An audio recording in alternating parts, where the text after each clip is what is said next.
Bienvenidos a la Fundación Valencia de Estudios Avanzados, hoy en el marco del ciclo de conferencias de arquitectura cósmica en la 8ª edición y con un tema muy específico que es el universo 2.0. Damos la bienvenida a Pablo Cerda, que con posterioridad será el actor principal del día de hoy.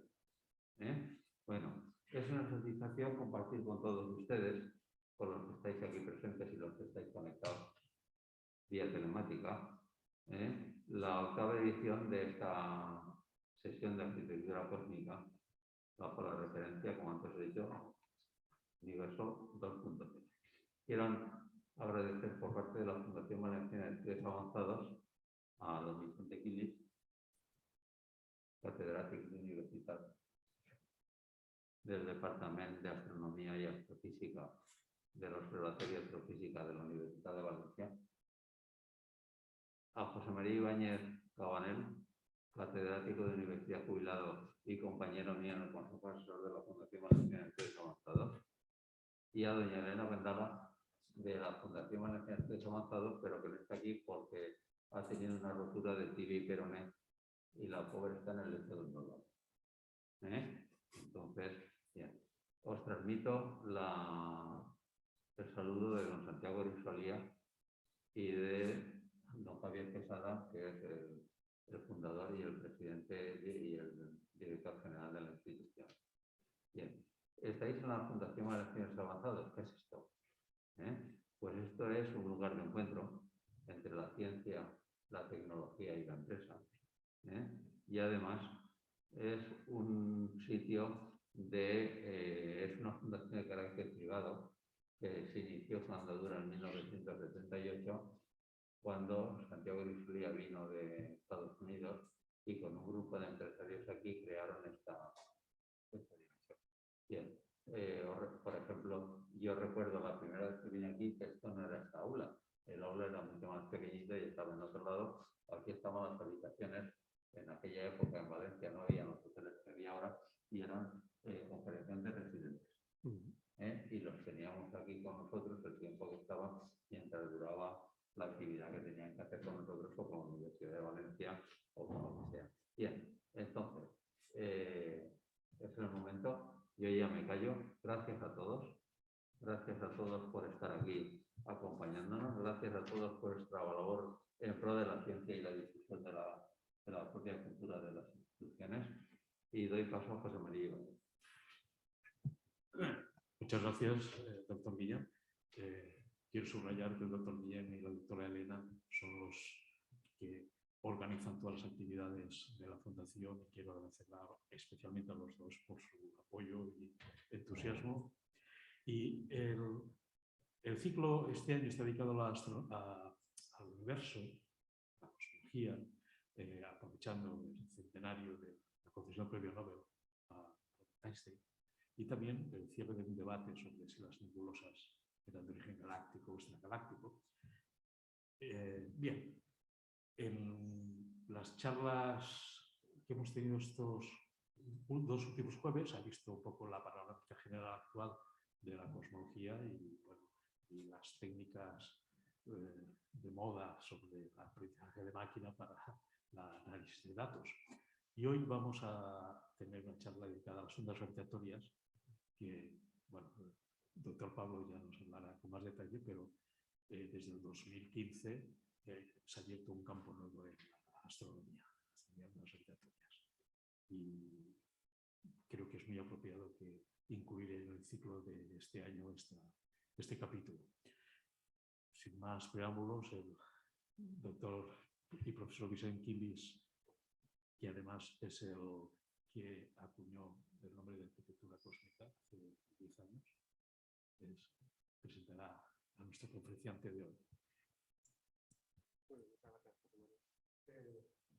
Bueno, decía un científico británico muy importante hace unos años que contaba que cuando tenía que presentar a alguien, cuando me fuera a su currículum menos años de edición. Entonces, esta vez me toca presentar al doctor Pablo Cerda, para mí Pablo.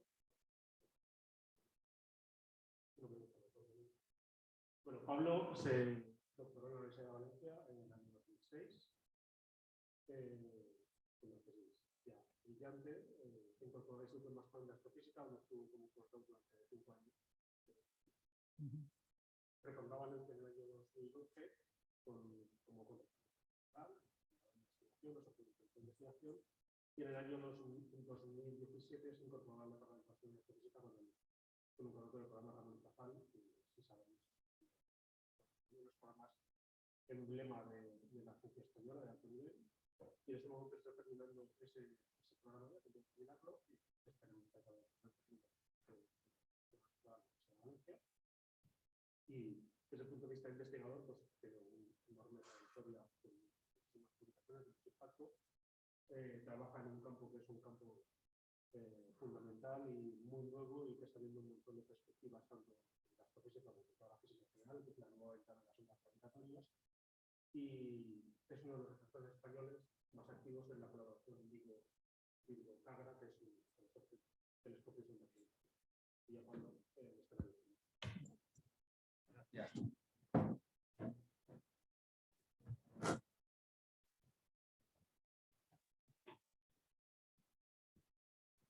Espero que sentéis. Bueno, muchas gracias por la presentación y por la invitación a estar aquí hoy ya por segunda vez.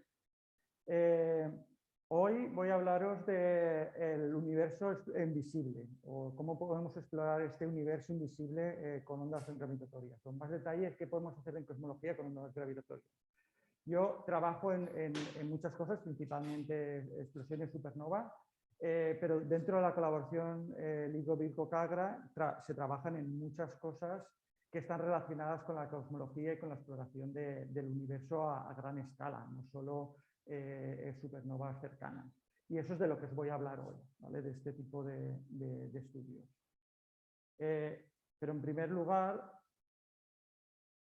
vamos a empezar con unas preguntas muy sencillas, ¿vale? Algunas cosas repetiré igual de lo que se habló en las charlas pasadas del ciclo. Si os sirve recordatorio, si ya estuvisteis, perfecto, y si no estuvisteis, pues lo aprendéis de nuevo. Entonces vamos a empezar por una pregunta aparentemente sencilla, que cuál es el tamaño del universo. ¿Vale? Entonces, para medir el universo vamos a utilizar una regla, ¿vale? Entonces, empezamos con la Tierra. La Tierra tiene un tamaño de un diámetro de más de 12.000 kilómetros. Si utilizamos nuestra regla de kilómetros, donde las medidas van de 5.000 en 5.000. ¿Vale? Y entonces voy a indicar allá arriba con un por 1, porque vamos a utilizar esto como referencia. ¿Vale? Ahora, a partir de ahora lo que voy a empezar es hacer un zoom hacia atrás. Entonces aquí voy a indicar cómo de grande es el zoom que estamos haciendo, ¿vale? Para que mantengamos siempre la referencia con respecto a la Tierra. ¿Vale? Vamos a hacer el primer zoom. La Tierra se hace pequeñita y ahora la Tierra está aquí, es de este tamaño pequeñito, y lo tenemos en referencia a la Luna, que se encuentra a más de 300.000 kilómetros de distancia. Y nuestra regla se ha hecho más grande. ¿Vale? Ya hemos hecho un zoom de por 25. Damos un paso más y colocamos la Tierra dentro del sistema solar, que se encuentra a 148 millones de kilómetros del Sol. ¿Vale? Pero fijaos que no estoy pintando todo el sistema solar, solo incluyo hasta Marte. Y nuestra regla la hemos cambiado de color, porque ahora esta regla ya no va en kilómetros, porque en kilómetros se me quedaría demasiado ceros, ¿vale? Sino ahora ya son millones de kilómetros. ¿Vale? ¿Veis? 100, 200, 300 millones de kilómetros.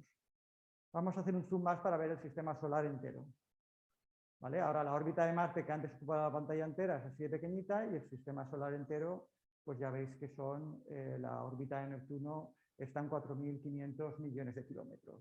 ¿Vale? Aquí ya llevamos un zoom de 660.000. ¿Vale? Y solo estamos en el sistema solar. Pero bueno, cuando estamos aquí en la Tierra, nosotros miramos al cielo y no solo vemos planetas, vemos también estrellas. Entonces, ¿cuál es la distancia a la estrella más cercana? Pues la estrella más cercana se encuentra a 41 billones de kilómetros, ¿vale? Con B. Son aquí 12 ceros. ¿Vale? Y es el sistema triple Alpha Centauri. Y hemos cambiado nuestra escala a billones de kilómetros.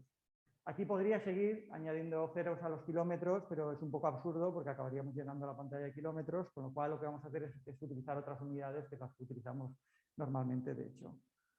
¿Vale? Lo que se usa normalmente es, bueno, nosotros usamos realmente el parsec, pero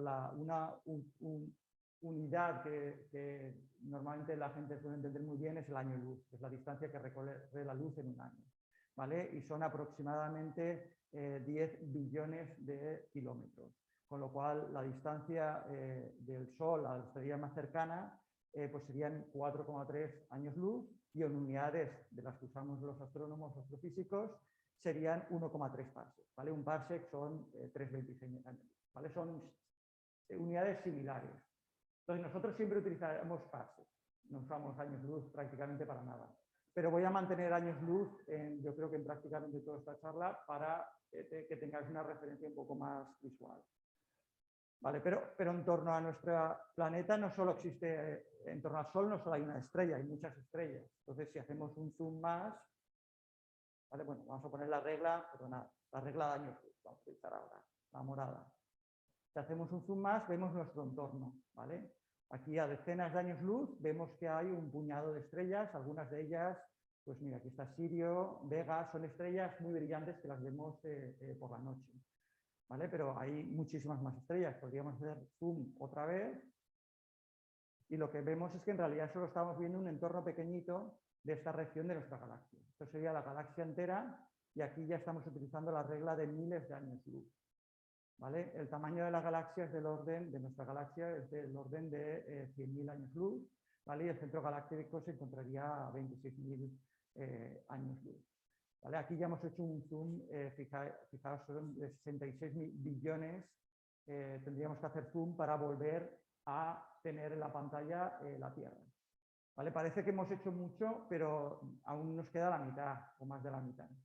¿Vale? Galaxias en nuestro universo hay muchísimas, ¿vale? Y ahora vais a ver cuántas hay. Hacemos un zoom más, ¿vale? Nuestra galaxia es una galaxia normalita dentro de un mar de galaxias, ¿vale? La galaxia más cercana que tenemos, galaxia grande, espiral, que tenemos más cercana, es la galaxia Andrómeda, que también se ve a simple vista por la noche, y se encuentra a 2,5 millones de años luz. ¿Vale? Las galaxias no están así esparcidas a lo loco por el universo, sino que se juntan en cúmulos de galaxias, ¿vale? Que tienen tamaños de millones o decenas de millones de años luz, y que son aglomeraciones de galaxias ligadas gravitacionalmente de cientos o miles de galaxias. Pero los cúmulos de galaxias todavía no son las estructuras más grandes que hay en el universo, también hay estructuras todavía más grandes que son los supercúmulos de galaxias. ¿Vale? Aquí en esta de aquí, todos los puntitos que veis aquí son o cúmulos o galaxias o cúmulos de galaxias. ¿Vale? Un cúmulo de galaxias podría ser una cosa de estas de aquí, y esto de aquí sería un supercúmulo de galaxias que aglomera muchísimas galaxias más. Y la estructura que vemos aquí son los típicos filamentos que se observan en la estructura a gran escala del universo, donde todo esto de aquí son todo galaxias, no hay más que galaxias y galaxias. Y estas zonas de aquí son vacíos cósmicos que hay en regiones entre los supercúmulos y los filamentos estos de aquí. Ya estamos utilizando la regla de los millones de años luz, ¿vale? Aquí veis que las distancias son cientos de millones de años luz, que es el tamaño típico de los supercúmulos de galaxias. Vamos a hacer zoom una última vez, ¿vale? Y ya llegamos al universo a gran escala. ¿Vale? En este momento lo que vemos son supercúmulos, los filamentos, los vacíos, y ya no existe ninguna estructura que conozcamos más grande que los supercúmulos. ¿Vale? A partir de aquí, si siguiéramos haciendo zoom, en principio lo único que veríamos es un universo que es completamente uniforme. ¿Vale? Y fijaos que el número que hemos llegado aquí es un 1 seguido de 18 ceros. Eso es un trillón. ¿Vale? Tendríamos que hacer un zoom de 1 trillón para volver en algún punto por aquí a nuestra galaxia, y para volver al sistema solar y para volver a la Tierra. ¿Vale? Entonces, el principio cosmológico, que es una de las bases de la cosmología moderna, es simplemente que el universo a gran escala es homogéneo y isótropo, ¿vale? Eso significa que es uniforme, y que miremos en qué dirección miremos, esta estructura es la misma en todas las direcciones, ¿vale? Y que nosotros no nos encontramos en un punto privilegiado, sino simplemente un punto aleatorio colocado aquí dentro de esta maraña de galaxias. Vale, pues nosotros estamos aquí en la Tierra y empezamos a mirar a nuestro alrededor. ¿Qué es lo que vemos? Pues nosotros estamos aquí ahora y estamos mirando, por ejemplo, la galaxia Andrómeda. Al mirar la galaxia Andrómeda, lo que estamos viendo en realidad son fotones, luz, que viene de la galaxia Andrómeda y que ha tardado un tiempo en llegar hasta nosotros, porque la luz viaja a una velocidad finita. Como la galaxia Andrómeda se encuentra a 2,5 millones de años luz, la luz ha tardado esencialmente 2,5 millones de años en llegar hasta nosotros. Y por lo tanto estamos viendo la galaxia no como es ahora, sino como era hace 2,5 millones de años. ¿Vale? O sea, en realidad cuando nosotros observamos el universo, lo que estamos mirando es el pasado del universo, ¿vale? No el presente. Es decir, una especie de máquina del tiempo que estamos utilizando para mirar hacia el pasado. ¿Vale? Vamos a mirar distintas galaxias hacia atrás. Cuando más, hacia atrás no, más alejadas de nosotros. ¿Vale? Cuanto más alejadas que nosotros están las galaxias, no voy a entrar en ningún detalle, en las otras charlas creo que se ha tratado y probablemente en la próxima se tratará, pero esencialmente si observamos galaxias, objetos más alejados de nosotros, lo que vemos es una evolución hacia atrás en el tiempo. Lo que vemos es el universo rejuvenecido. Vemos etapas más anteriores del universo y las propiedades de las galaxias van a cambiar según la distancia a la que se encuentra y corresponde a una evolución. Vemos objetos más jóvenes por diversas propiedades con las que no voy a entrar hoy. ¿Vale? Pero una de las cosas más características lo descubrió Edwin Hubble. Edwin Hubble lo que hizo es lo siguiente. Lo que coges es una galaxia y mides cuál es la distancia a esa galaxia. Y luego mides cuál es la velocidad que tiene esa galaxia, ¿vale? Con respecto a nosotros. Entonces la colocas en este diagrama, ¿vale? Tienes este diagrama, velocidad y distancia, has medido la distancia aquí, la velocidad aquí, pongo mi galaxia aquí. Ahora mides otra, ¿vale? Que está un poco más lejos y te da otra velocidad. Mides otra, mides otra, mides otra, mides otra y obtienes esto de aquí. ¿Qué conclusiones llegó Hubble? Pues la primera conclusión que dio era que todas las galaxias se alejaban de nosotros. Todas las galaxias suficientemente lejanas se alejaban de nosotros, ¿vale? Que es bastante curioso. Nosotros parece que estemos en el centro del universo y todas las galaxias alejándose de nosotros. La segunda conclusión, ya la veis un poco del diagrama este de aquí, es la ley de Hubble. La ley de Hubble lo que nos dice es que la velocidad a la que se alejan las galaxias es proporcional a la distancia. Es decir, si tenemos una galaxia que se encuentra el doble de lejos, se alejará al doble de distancia. Si está 10 veces más lejos, se alejará 10 veces más rápido. ¿Vale? Y la constante de proporcionalidad es la constante de Hubble, que es en torno a 70 kilómetros por segundo por megaparsec. ¿Eso qué significa? Que si tenemos una galaxia a 30 millones de años luz, se estará alejando a 70 kilómetros por segundo. Y si se encuentra a 60 millones de años luz, se estará alejando a 140 kilómetros por segundo, etcétera, etcétera. ¿Vale? Entonces, ¿por qué todas las galaxias se alejan de nosotros? ¿No? Somos el origen de la expansión? ¿Vale? Si todos se alejan todos de nosotros. ¿Y por qué las más lejanas se alejan más rápidamente? Porque esta pregunta es muy curiosa, porque si fuésemos el centro del universo y hubiese un tipo de explosión y todas las galaxias se alejasen de nosotros, se alejarían todas a la misma distancia, porque las lejanas se alejan de nosotros más rápido. Esto la respuesta la dieron, de hecho la dieron con anterioridad a las observaciones de Hubble, Friedman y Lemaitre, que conocían la relatividad general de Einstein y vieron que la respuesta era simplemente que era el espacio lo que se agrandaba. Es decir, nosotros cuando cogemos nuestra regla y medimos, cuando Hubble coge la regla y mide a la distancia a la que se encuentran las galaxias, ¿vale? Imaginaos que tenemos una galaxia 100, 200, 300 y 400 miles de años luz. Cuando las mides distancias, si Hubble esperase suficientemente tiempo, lo que observaría es que en realidad lo que está pasando es que la regla está cambiando de tamaño.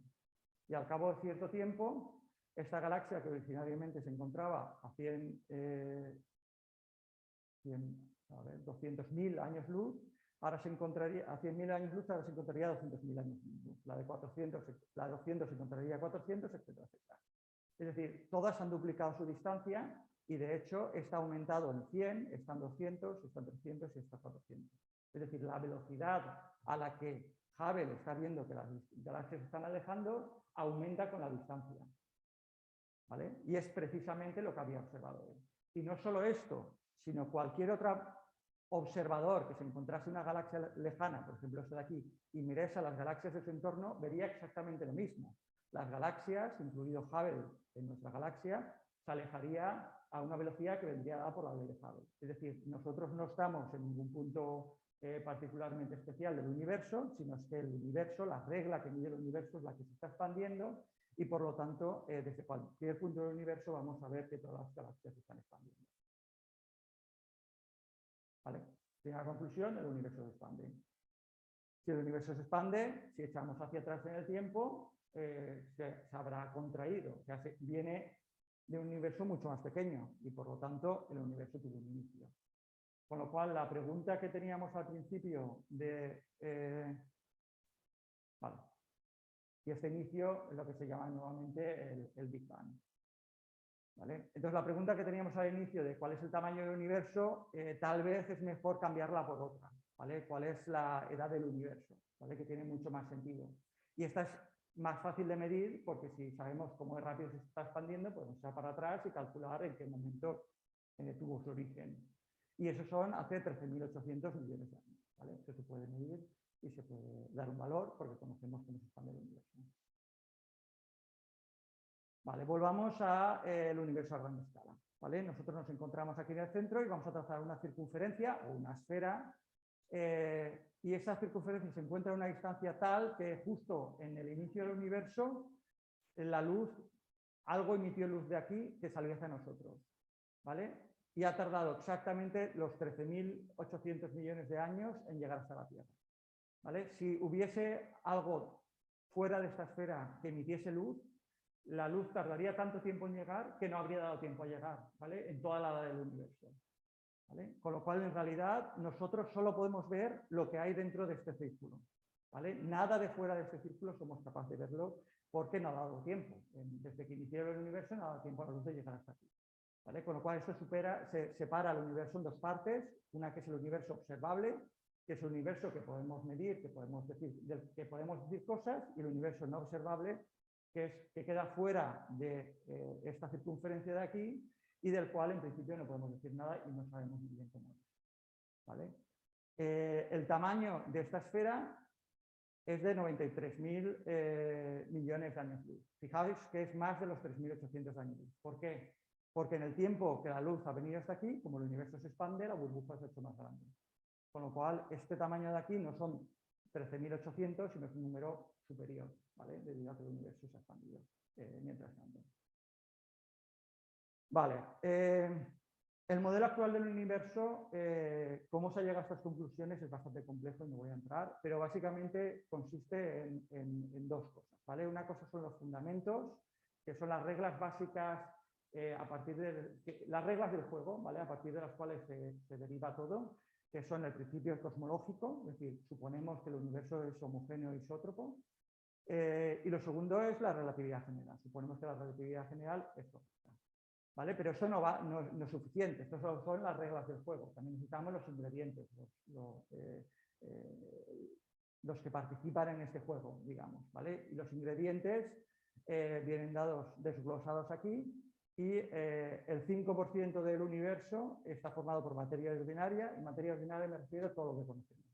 ¿Vale? Todas las partículas que conocemos, el gas, las estrellas, los planetas, todo lo que podáis imaginar, es ese 5% de aquí. Entonces, ¿qué es el 95% restante? Pues no tenemos ni idea, esencialmente. ¿Vale? Sabemos que el 25% es materia oscura, que se acumula esencialmente alrededor de las galaxias, los cúmulos de galaxias, aunque no sabemos exactamente lo que es. Y luego el 70% es, vamos a llamarla energía oscura, que no es más que un parámetro que metemos en las ecuaciones de Einstein, pero que en realidad no tenemos ni idea de lo que es, ¿vale? Que es la constante cosmológica. Con lo cual, en realidad, de esta tarta solo conocemos este 5% y el resto es un universo invisible. El 95% restante es el universo invisible al cual en este momento no sabemos lo que es. Y es una de las grandes cuestiones de la cosmología moderna. ¿Vale? Pero con esta receta que tenemos aquí, somos capaces de explicar esencialmente todas las observaciones que tenemos, ¿vale? El Big Bang, la expansión acelerada del universo, la estructura a gran escala, la formación de galaxias, el fondo cosmológico de microondas, etcétera, etcétera, etcétera, ¿vale? Un largo etcétera de observaciones que probablemente, si venís a la charla de la semana que viene, oiréis mucho sobre ello. Vale, pero esta charla iba de ondas gravitatorias y yo de momento no he dicho nada de ondas gravitatorias, ¿vale? Entonces, la existencia de ondas gravitatorias, como bien ha dicho José María antes, fue predicha por Einstein hace ya 100 años, ¿vale? O más de 100 años. Él lo que inició fue la teoría de la relatividad general, que lo que dice de una manera muy sencilla, digamos, hablando, sería que cualquier objeto lo que produce es una distorsión del espacio-tiempo, ¿vale? Lo que pasa es que en realidad son objetos con muchísima masa, y estamos hablando de estrellas, incluso agujeros negros y cosas de ese estilo, o la Tierra, producen distorsiones que son lo suficientemente grandes para que las notemos, ¿vale? El efecto más visible es la gravedad, ¿vale? La gravedad no es más que un efecto de la distorsión del espacio-tiempo que está produciendo la Tierra y por eso la sentimos, ¿vale? Pero hay más efectos, ¿vale? La materia de la energía de todo el universo lo deforma en su conjunto y es lo que produce esta expansión acelerada del universo de la que estaba hablando antes, ¿vale? Esto es otra de las consecuencias de la relatividad general, ¿vale? Pues otra de las consecuencias son las ondas gravitatorias, la existencia de ondas gravitatorias, que no son más que distorsiones de espacio-tiempo que se propagan en el espacio. Es decir, ya no están asociadas a una masa en concreta, sino lo que pasa es que cuando estas masas experimentan algún cambio violento, lo típico, lo más común es la colisión de los objetos compactos, por ejemplo los agujeros negros, produce una distorsión en el espacio-tiempo y esta, aunque no haya materia fuera, se propaga, ¿vale? Como si fuese una onda a un instante. Entonces, esta distorsión espacio-temporal lo que hace es que el espacio-tiempo cambie. Cuando nos atraviesa una onda gravitatoria que puede llegar de una colisión de los agujeros negros, lo que va a producir en nosotros es una distorsión del espacio-tiempo. Y una distorsión del espacio-tiempo lo que significa al final es que cuando medimos las cosas, las distancias van a cambiar y también los tiempos también van a cambiar, ¿vale? Nuestra regla, igual que cambiaba con la expansión del universo, aquí también va a cambiar. Si ponemos una regla aquí ahora y pasa una onda gravitatoria, el tamaño de la regla va a cambiar. ¿Y cómo cambia? Pues cambia de una manera especial, ¿vale? Imaginemos que colocamos un círculo de piedras, ¿vale? Y ahora lo atraviesa una onda gravitatoria. Pues lo que va a pasar es que la distancia en esta dirección y en esta dirección van a cambiar, pero van a cambiar alternativamente, ¿vale? No van a cambiar no se va a hacer todo más grande y más pequeño, sino se va a hacer primero la regla se va a hacer más pequeña en un sentido y más grande en el otro, y luego al contrario. Y va a oscilar, ¿vale? Es una onda, con lo cual oscila, y si pusiésemos un círculo de piedras, realmente se deformaría de esa manera cuando pasa una onda gravitatoria. ¿Qué es lo que pasa? Que si nosotros tenemos una colisión de los agujeros negros a 100 millones de años luz, la onda gravitatoria que nos llega está muy decaída por la distancia a la que se encuentra, ¿vale? Con lo cual, en realidad, si el círculo tuviese 1 kilómetro de diámetro, la deformación, o sea, lo que cambiaría, el tamaño que cambiaría, sería del orden de 10 a la menos 18 metros. 10 a la menos 18 es 1 partido un 1 seguido de 18 ceros, ¿vale? Y esto, a partir de ahora, voy a utilizar este tipo de números porque es mucho más cómodo que utilizar esto de aquí, ¿vale? Y es lo que utilizamos normalmente en física matemática, ¿vale? Esto significa 1 partido por 1 elevado a 18 ceros. La variación relativa que es lo que nosotros medimos realmente, que le llamamos strain, sería del orden de 10 a la menos 21, ¿vale? 1 partido por 1 y 21 ceros, ¿vale? Entonces, esta magnitud, esto es la milésima del radio de un protón, ¿vale? Con lo cual, esto es extremadamente difícil de medir. Y por eso hemos tardado 100 años en conseguir medirlo. Vale, ¿cómo medimos estos cambios tan pequeños en distancia? Obviamente no cogemos una regla y nos podemos a medir porque no lo vamos a conseguir, una distancia pequeñísima. Lo que vamos a coger en realidad son 2 reglas, ¿vale? Y vamos a utilizar la propiedad que tienen las ondas gravitatorias de que estiran en una dirección mientras que se cogen la otra y al contrario, y lo que va a producir cuando pasen una onda gravitatoria es que una de las reglas será más grande y la otra más pequeña, y luego al contrario alternativamente, ¿vale? Y a lo que somos muy buenos es a medir diferencias de distancia, ¿vale? Distancias absolutas es más difícil, pero diferencias de distancia somos muy buenos haciéndolo. Con lo cual lo que vamos a medir es la diferencia de distancia entre el tamaño de esta regla con el tamaño de esta regla, ¿vale? Y eso es lo que estamos haciendo en Virgo, ¿vale? Esto es una foto de Google Earth de Virgo. Veis aquí, este es uno de los brazos del interferómetro y otro de los brazos del interferómetro. Es un detector de ondas gravitatorias que se encuentra en Caccina, cerca de Pisa. Y aquí lo que lanzamos desde el edificio que tenemos aquí, 3 kilómetros hacia allá, lanzamos un láser de ida y vuelta y medimos cuánto tarda, y 3 kilómetros para allá, de ida y vuelta, y medimos cuánto tarda. Mejor dicho, comparamos lo que ha tardado el uno con el otro con gran precisión. Lo que nos permite es medir la deformación que ha producido debido al paso de una onda gravitatoria. ¿Vale? Estas reglas son kilómetros, son 3 kilómetros cada uno de los brazos del detector Virgo. Como este detector tenemos 4. ¿Vale? Hay 2 en Estados Unidos, en Hanford y en Livingston, son los detectores de LIGO. Virgo, que es el detector europeo que está en Pisa, y Kagra, que es el detector japonés que se encuentra en la mina de Kamienza, ¿vale? Subterránea. ¿Vale? Y todos formamos una colaboración que se llama la colaboración LVK por Virgo Kagra, que analizan todos los datos de manera conjunta. ¿Vale? Este es el grupo Virgo de la Universidad de Valencia, en el que trabajamos en este tipo de cosas con el detector Virgo y dentro de la colaboración en el VK desde 2016. ¿Vale? Y en el que formamos parte, la mayor parte somos del Departamento de Astronomía y Astrofísica y del Departamento de Matemáticas de la Universidad de Valencia.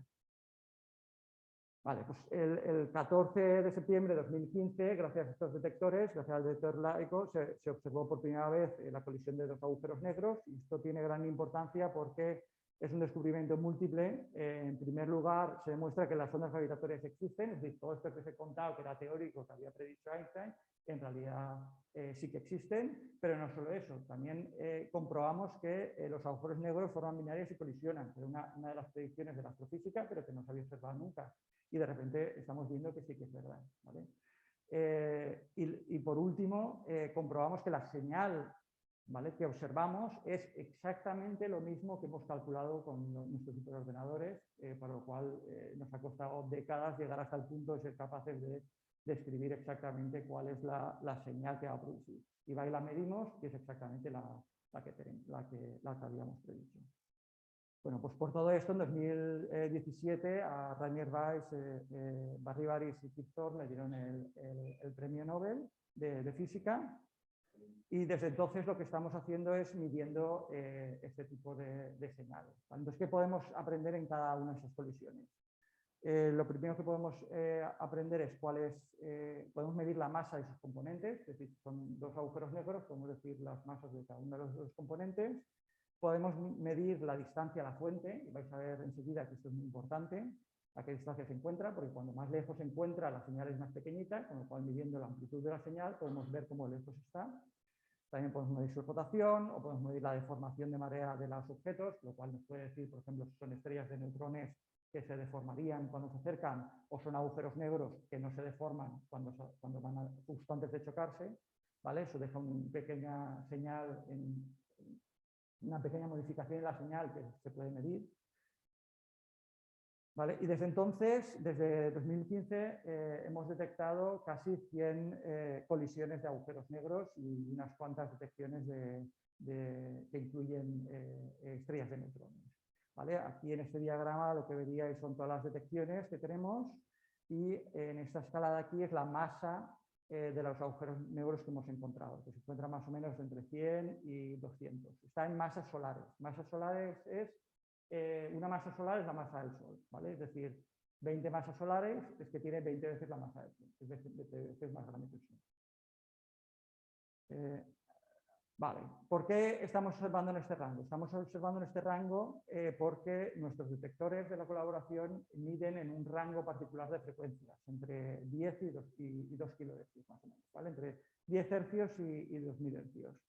Y esto nos limita a la observación de colisiones de objetos compactos, ¿vale?, agujeros negros, estrellas de neutrones, entre más o menos 1, de hecho se puede llegar un poco menos, creo que hasta 0,1, hasta 100 masas solares más o menos, ¿vale? Y es lo que estamos observando en la actualidad. Vale, entonces con todas estas observaciones, con toda esta cantidad de observaciones de agujeros negros, ¿qué podemos aprender sobre el universo? Vale, voy a empezar por un caso concreto. Es una observación que hicimos en agosto de 2017, que fue la primera observación de una colisión de dos estrellas de neutrones, ¿vale? Que se encontraban a unos 143 millones de años luz. ¿Vale? Lo que se detectó es esta señal de aquí, ¿vale? Lo curioso que tiene esta señal es que a la vez que detectamos esto, dos detectores de rayos gamma detectaron una señal también que venía del mismo lugar en el cielo, ¿vale? Y que se encontraba la señal, el piquito este de aquí, 1,74 segundos después, ¿vale? O sea, prácticamente coincidente con nuestra señal de onda gravitatoria. Esta señal, de hecho, esto era lo que esperábamos, ¿vale? En la colisión de estrellas de neutrones, la teoría dice que las colisiones de estrellas de neutrones forman agujeros negros con masa alrededor y cuando cae la masa en su interior forman un estallido de rayos gamma, ¿vale? Un GRB, estallido de rayos gamma. Entonces lo que observamos aquí es el GRB, el estallido de rayos gamma asociado con esta colisión de estrellas de neutrones, ¿vale? Entonces vamos a pensar un poco, ¿vale? Tenemos nuestro GRB que emite luz hacia nosotros y tarda 140 millones de años en llegar hasta nosotros. Y a la vez tenemos las ondas gravitatorias del choque de las estrellas de neutrones del mismo evento, que también tardan esencialmente 140 millones de años en llegar hasta nosotros, ¿vale? La diferencia que hemos visto es unos 74 segundos en 140 millones de años. Es decir, lo que estamos viendo esencialmente es que las ondas gravitatorias y la luz viajan a la misma velocidad, con lo cual estamos midiendo a qué velocidad viajan las ondas gravitatorias. Y es otra confirmación de la teoría de la relatividad general que predecía que las ondas gravitatorias viajaban a la velocidad. ¿Vale? Aquí está Einstein diciéndolo. Esta diferencia pequeña puede ser de origen astrofísico, ¿vale? Es lo que pensamos actualmente, que primero chocan las dos estrellas, tarda un poquito hasta que se forma el agujero negro, empieza a caer la materia y sale la explosión esta, ¿vale? Y esto es lo que probablemente genere este retraso, ¿vale? Pero aún pensando que este retraso se debiera a que las ondas gravitatorias viajan a una velocidad distinta, la diferencia que habría con respecto a la velocidad de la luz sería pequeñísima, ¿vale? Sería una variación relativa de 10 a la menos 5. Es decir, prácticamente o son iguales o son tan similares que es muy difícil distinguirlos. Esto tiene implicaciones sobre lo que es la masa del gravitón. El gravitón es la partícula asociada a las ondas gravitatorias, ¿vale? Entonces, si las ondas gravitatorias se propagan a la velocidad de la luz, su masa tendría que ser 0 y lo que obtenemos nosotros es que la masa con esta medida lo que obtenemos es que debería de ser menor que 10 a la menos 20, o sea, electronvolts, 10 a la menos 53 gramos, ¿vale? O sea, o es 0 o es tan pequeña que es casi como si fuese 0. Es decir, esencialmente un gravitón y un fotón pesa lo mismo, nada. De hecho, aparte de esta medida, midiendo agujeros negros únicamente, pues, hemos obtenido, midiendo una cosa que no voy a entrar en detalles, pero es la relación de dispersión, se pueden hacer medidas hasta 1000 veces mejores que ese valor, ¿vale? Pero esta es la que es más sencilla de entender, ¿vale? Con lo cual, en principio, todas las predicciones de la relatividad son correctas, con lo cual nuestro modelo lambda CDM que he explicado antes del universo, en principio está salvo, porque uno de los ingredientes principales de la relatividad general sí que funciona, sabemos que funciona. Vale, pero este GRB tiene más cosas, ¿vale? El GRB lo que lanza es este estallido de rayos gamma y lanza un chorro hacia ambos lados y a gran escala esto lo que produce es una kilonova. Esta kilonova nos llega con cierto retraso porque se tiene que propagar y formar y de hecho la observamos 10 horas más tarde, ¿vale? Se observó por múltiples observatorios, pero fueron los de SWAP los primeros que la detectaron. Y esto es la imagen de la galaxia NGC 4993 20 días antes y esta es 10 horas después del evento. Y veis que aquí le ha salido un bultito, ¿vale? Esto de aquí es la kilonova, asociada con esta detección de ondas gravitatorias que viene de la misma posición del cielo que hemos detectado las ondas gravitatorias y de la misma posición del cielo que se han observado los rayos gamma. Vale, ahora ya hemos observado la binaria, la colisión, y a partir de ahí hemos dicho que podemos medir la distancia a la binaria de estrellas de neutrones. Por otro lado, hemos identificado cuál es la galaxia anfitrión, ¿vale? En qué galaxia ocurrió esta colisión y por lo tanto podemos medir cuál es la velocidad de la galaxia. Las velocidades de galaxias son muy fáciles de medir, ¿vale?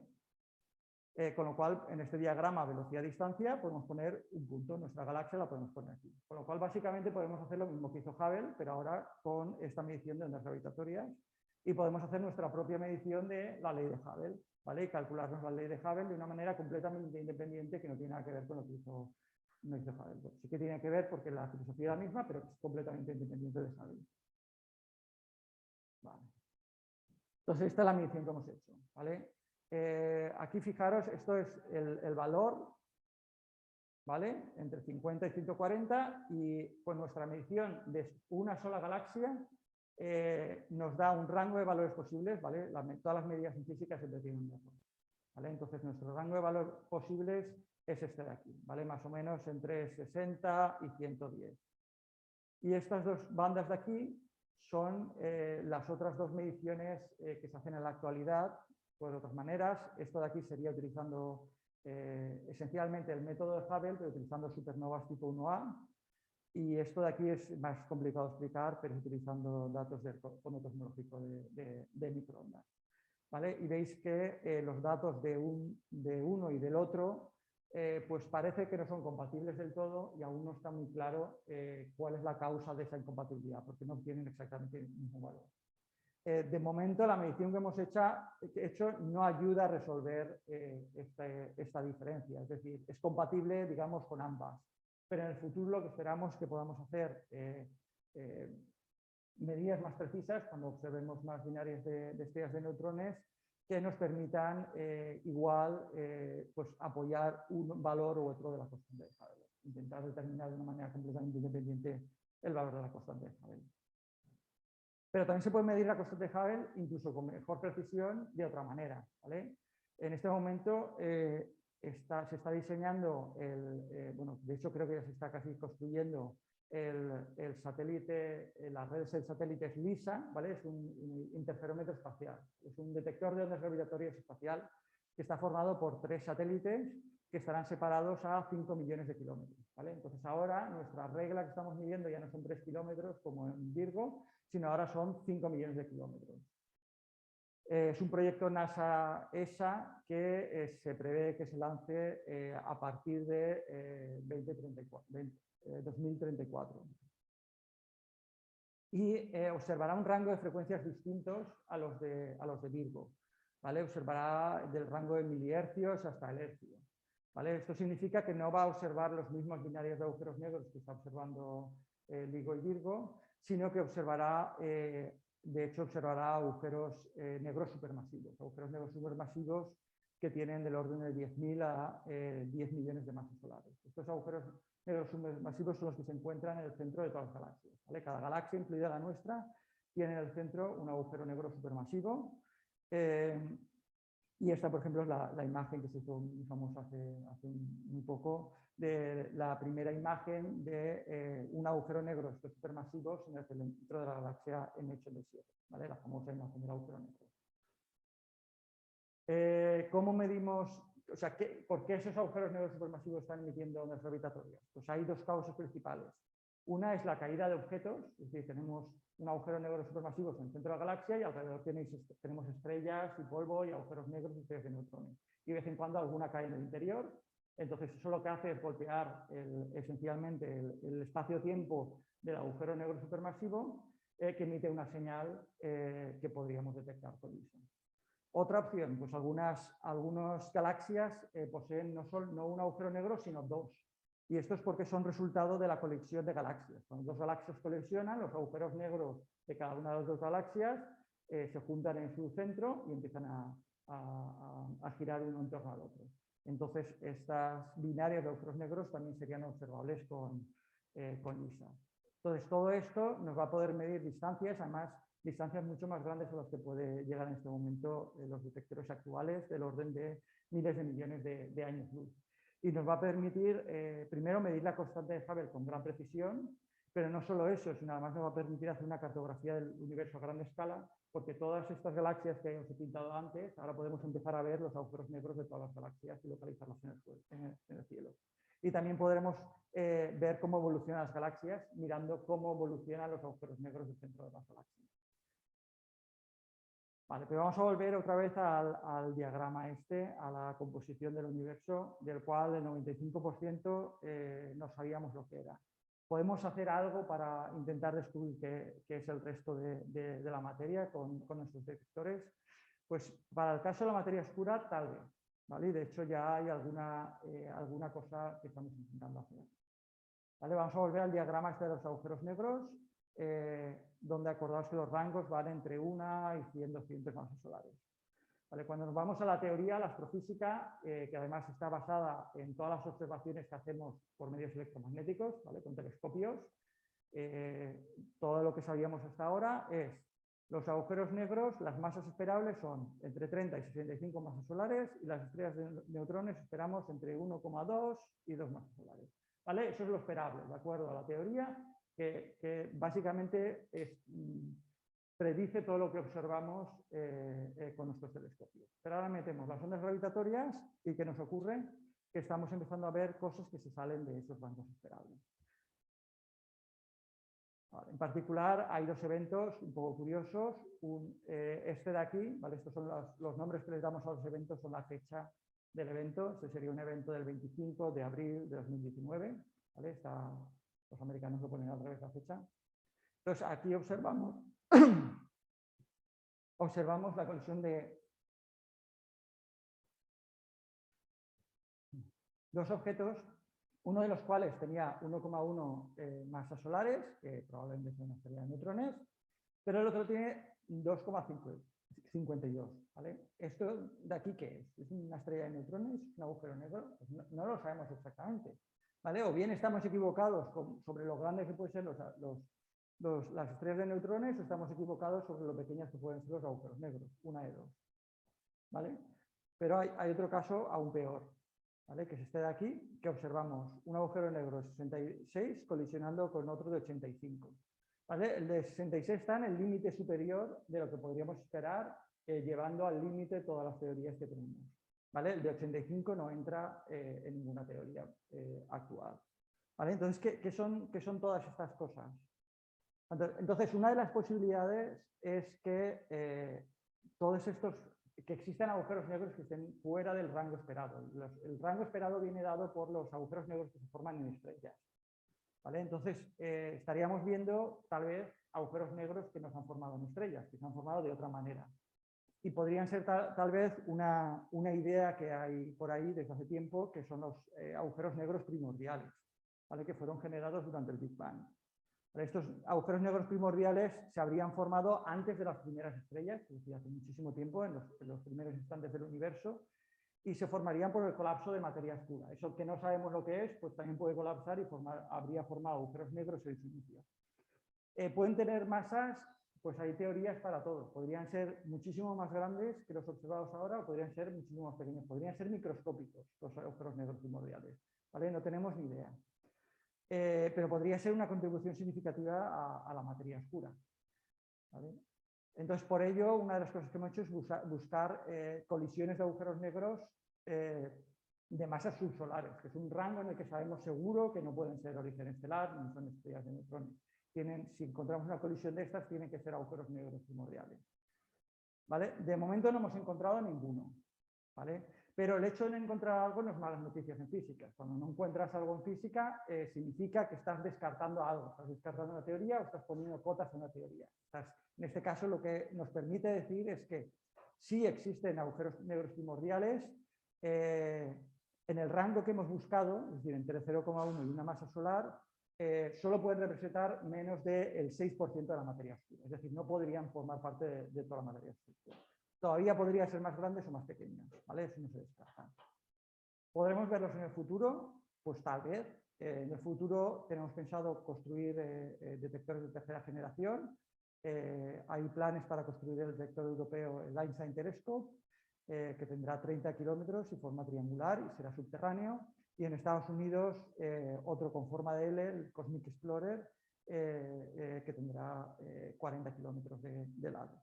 ¿Vale? Nosotros estamos involucrados en la construcción del Einstein Telescope. De hecho, España se ha comprometido a participar en su construcción y Europa ha metido el Einstein Telescope dentro de su hoja de ruta de grandes infraestructuras, con lo cual es una infraestructura que esperemos que esté funcionando a partir de o después de 2032.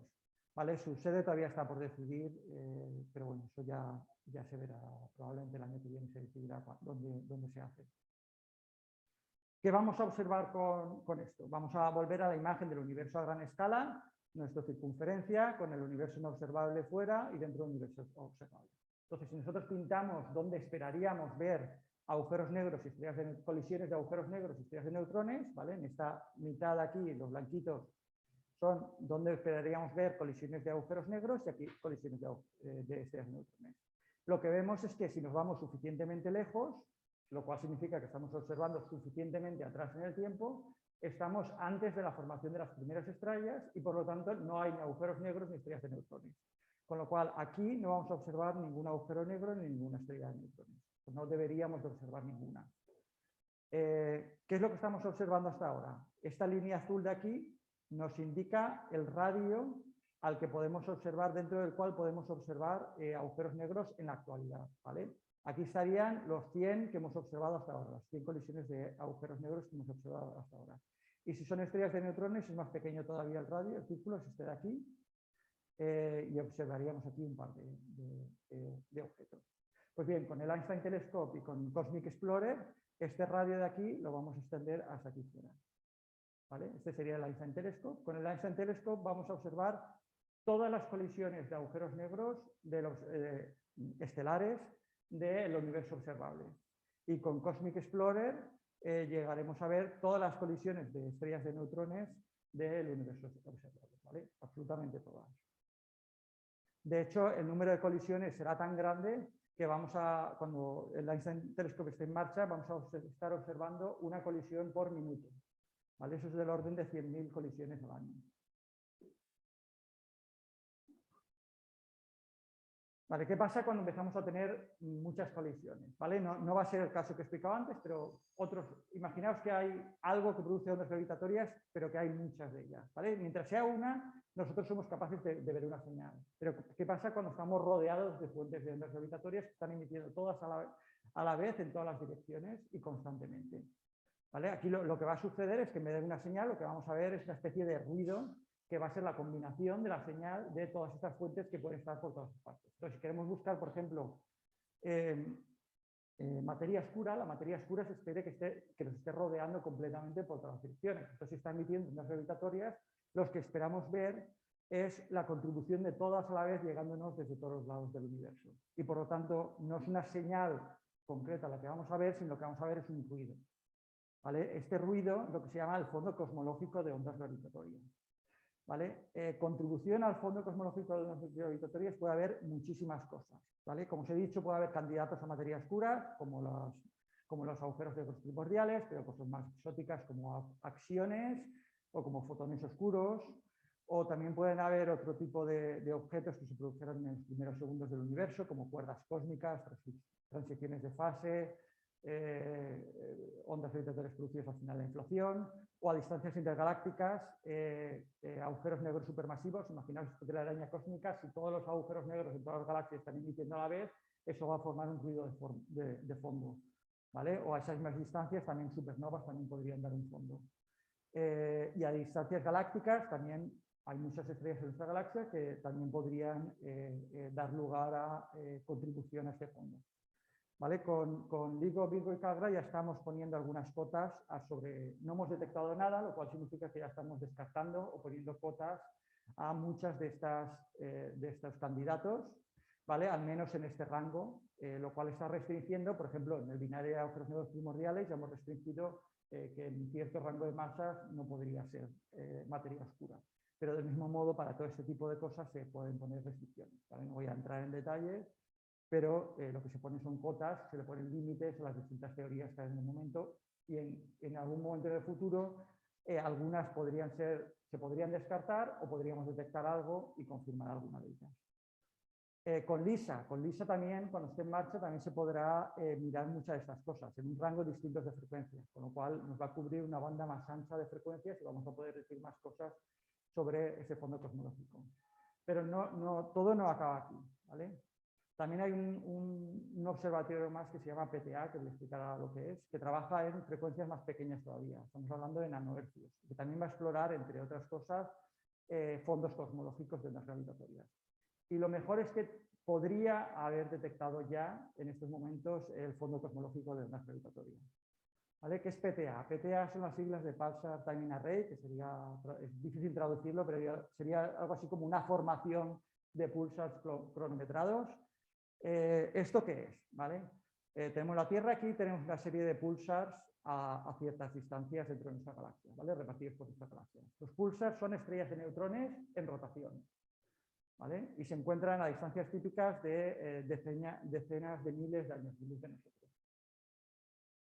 Cada pulsar está emitiendo pulsos en radio a intervalos extremadamente regulares, ¿vale? Que podemos detectar con nuestros radiotelescopios. Con lo cual, en realidad, lo que son relojes extremadamente precisos, uno de los relojes más precisos que existen en el universo, ¿vale? Entonces, si una onda gravitatoria pasa por aquí, la distancia que hay entre nosotros y el pulsar va a cambiar, y al cambiar la distancia, el pulso va a tardar un poquito más o un poquito menos en llegar, dependiendo si la distancia se ha hecho más grande o más pequeña, ¿vale? Con lo cual, midiendo retrasos y adelantos del tiempo que marca el pulsar, podemos medir cambios en la distancia que hay entre nosotros y el pulsar, ¿vale? Y esto lo podemos hacer para muchos pulsars, y a partir de aquí, de una manera más o menos complicada, se puede diseñar un método para medir ondas gravitatorias que se basa, al final es parecido a lo que hacemos con los otros detectores, pero ahora utilizamos muchas reglas para medir las ondas gravitatorias. ¿Vale? En este caso son sensibles en el rango de nanohercios. Para que os hagáis, nanohercios representa el periodo de años, ¿vale? Esto significa que una oscilación de una de estas ondas, el tiempo que tarda en subir y bajar la onda, es del orden de años, ¿vale? Esto significa que si vamos a detectar estas ondas gravitatorias, vamos a tener que tener encendido el detector durante décadas, ¿vale? Para poder observarlo. Lo bueno es que los detectores son radiotelescopios, que ya tenemos un montón construidos, que se utilizan para hacer otras cosas y que llevan observando estos pulsars desde hace décadas, ¿vale? En particular, ha habido 3 anuncios recientes en 2020, el último es de hace 3 semanas, ¿vale? Que tienen acumulados, pues, Nanograph, que es una colaboración americana-canadiense, tiene 12,5 años de datos, PPTA, que son australianos, tienen 14 años, y EPTA, que son los europeos, tienen 25 años de datos acumulados. Con lo cual ya pueden empezar a decir cosas sobre ese fondo cosmológico de ondas gravitatorias.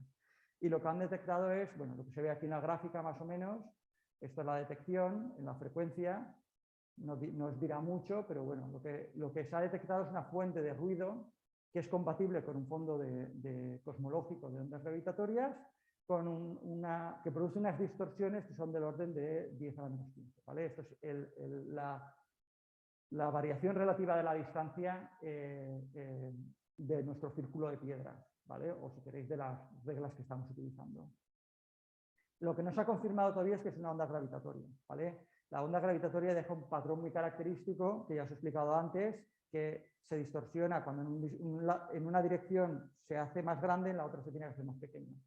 Y este patrón deja una correlación entre los distintos pulsos que llegan de los distintos pulsares, que en principio se podría medir, que se llama correlación Hellis-Down, y que es una indicación de que sería una indicación de que este ruido es realmente producido por ondas gravitatorias. Esto es lo que todavía no se ha confirmado, ¿vale? Porque no hay suficientes datos. Lo bueno que tiene es que aquí no tenemos que construir ningún nuevo detector más grande ni hacer nada en absoluto. Lo único que tenemos que esperar son 10 años más y probablemente tendremos una respuesta a esta pregunta, ¿vale? Es decir, dentro de 5 o 10 años podría haber una confirmación de que esto es el fondo cosmológico de ondas gravitatorias y, bueno, podría empezar a hacer muchas cosas muy interesantes. Entonces, ya para terminar, tendremos PTA diciéndonos cosas nuevas tal vez en 10 años, En 10 años también LISA estará observando el universo y ET también aproximadamente 10 años. Es decir, dentro de 10 años probablemente estamos haciendo cosmología de ondas gravitatorias ya a toda marcha. Y con esto termino. Gracias.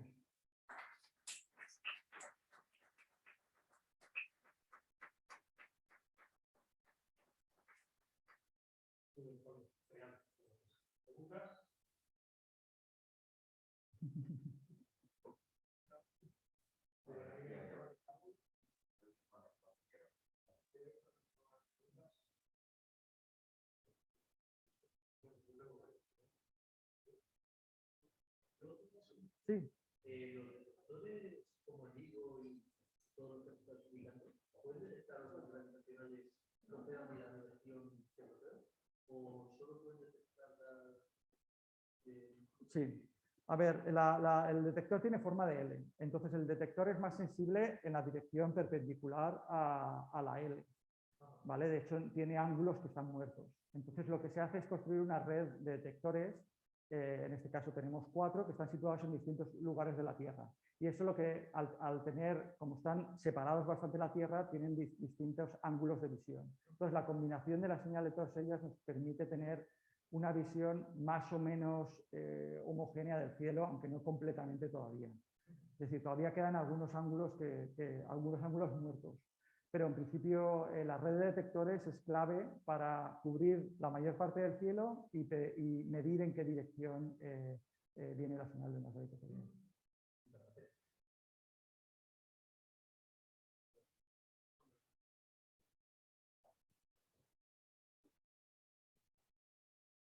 Pero te hago 2 preguntas para que te explayes un poco y un poco pensando en el público en general. La primera es que cuentes un poco más cómo de enchufar un detector de ondas gravitatorias al cielo y que haya una variación relativa en la longitud de los brazos, o en el láser o el patrón interferométrico, sabes que lo que está fusionándose es son estrellas de neutrones o agujeros negros o lo que sea.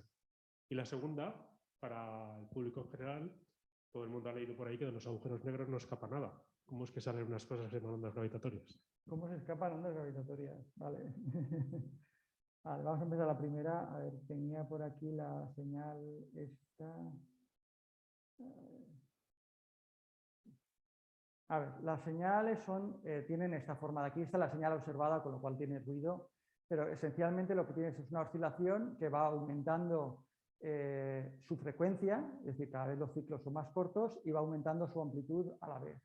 ¿Vale? Esto es debido a que las 2 estrellas de neutrones o agujeros negros están girando de uno en torno al otro y cada vez se acercan más el uno al otro. Entonces, a medida que se van acercando, la amplitud de la señal es más grande y como cada vez están más cerca, la frecuencia orbital es más grande, hasta que colisionan, ¿vale? Llega aquí la colisión y esto de aquí es lo que se llama el ring down, que es se forma simplemente un agujero negro, pero que está perturbado y emite ondas gravitatorias. Entonces, observando qué frecuencias tienen y qué amplitudes tienen y cómo es el ring down, esencialmente se pueden hacer modelos que dependen de los distintos parámetros de las masas, las rotaciones de los agujeros negros, etcétera, etcétera, y ajustando los distintos parámetros que tienen estos modelos a la onda observada, podemos medir cuáles son las masas, por ejemplo, de los agujeros negros o de las estrellas de neutrones. En el caso de las estrellas de neutrones, lo que producen es que con respecto a esta señal de un agujero negro, lo que producen es un cierto es un retraso, un adelante. Ahora no. Producen una variación en cómo varía la frecuencia con el tiempo, que es detectable. ¿Vale? Y es lo que indica que a medida que se van acercando empiezan a sentir la gravedad la una de la otra, las estrellas de neutrones se empiezan a deformar. Y esa deformación produce un retraso, creo que era en la onda gravitatoria, que es medible también. ¿Vale? Entonces, este tipo de cosas se pueden inferir cuáles son las masas, los spines, etcétera, etcétera. La segunda era... Sí. Lo que quería que dijeras, y lo has dicho, es que en este tipo de trabajo, aunque los físicos observacionales se llevan todo el mérito porque lo han observado. Si no hubiera el trabajo de los teóricos, sería imposible saber lo que Sería se está observando. imposible, efectivamente. Yo creo que lo he nombrado aquí. La forma de enseñar es exactamente la prevista. Es decir, sí, todo esto, los modelos vienen de relatividad numérica. Relatividad numérica es la resolución de las ecuaciones de Einstein con superordenadores para calcular cuál es la onda producida por la colisión de los agujeros negros o los estrellas de neutrones. Y eso lo llevamos haciendo en el departamento desde hace muchísimo tiempo. Y bueno, una alegría ver que lo que se ha estado haciendo en el departamento desde hace tanto tiempo, las simulaciones numéricas para calcular estas ondas gravitatorias, y que llegado el momento de la observación va y son exactamente lo que se esperaba, y además son útiles para poder medir cosas como la masa, etcétera, etcétera. Lo otro era porque se escapaba ondas gravitatorias. Esa es más difícil. Un agujero negro es una distorsión del espacio-tiempo, pero no solo... a ver, el agujero negro se ha formado porque se ha tragado masa o lo que sea, y hay parte de la energía que se encuentra dentro del agujero negro, pero el agujero negro también distorsiona su entorno. Y esa distorsión también contiene energía. Entonces tú, cuando chocas dos agujeros negros, no hay nada que salga dentro del agujero negro. Lo que realmente se está perturbando es el espacio-tiempo que se encuentra a su alrededor, que también está curvado y por lo tanto también posee energía. Y parte de esa energía puede perderse y emitirse en ondas gravitatorias. ¿Vale? En la primera emisión de ondas gravitatorias, la cantidad de energía que emitió era el equivalente a 3 masas solares. ¿Vale? 3 soles enteros en ondas gravitatorias emitió. Sí. 3 soles enteros destruidos, sí, sí. Sí. Yo tenía varias preguntas. En la lista de fuentes de ondas gravitatorias que has puesto superponiendo los proyectos presentes y futuros, no me ha parecido ver, por ejemplo, colisiones de cúmulos. Colisiones de cúmulos. Que es algo que predijo Visenkiewicz en su tesis.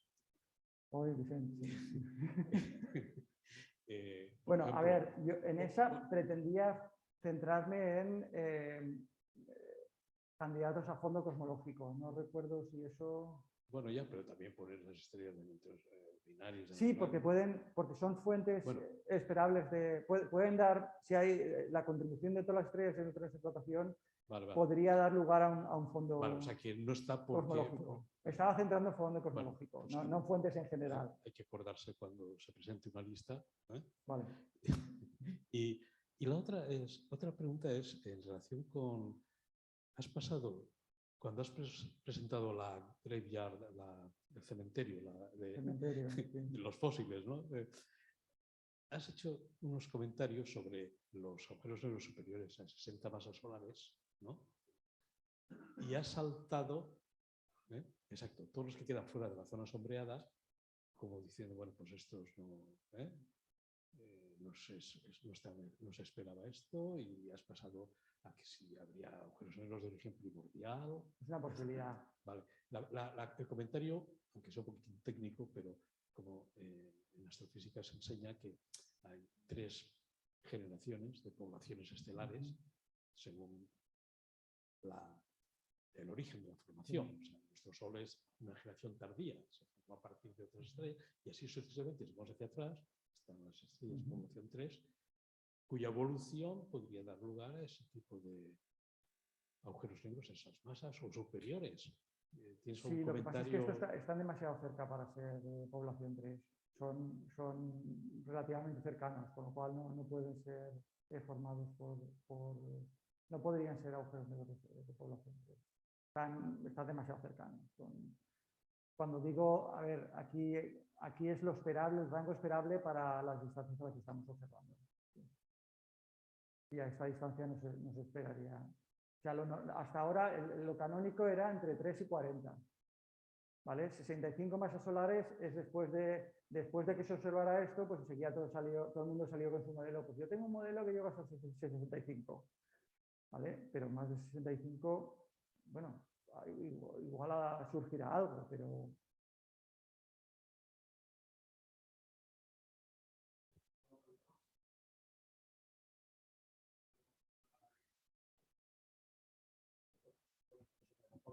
charla. Gracias.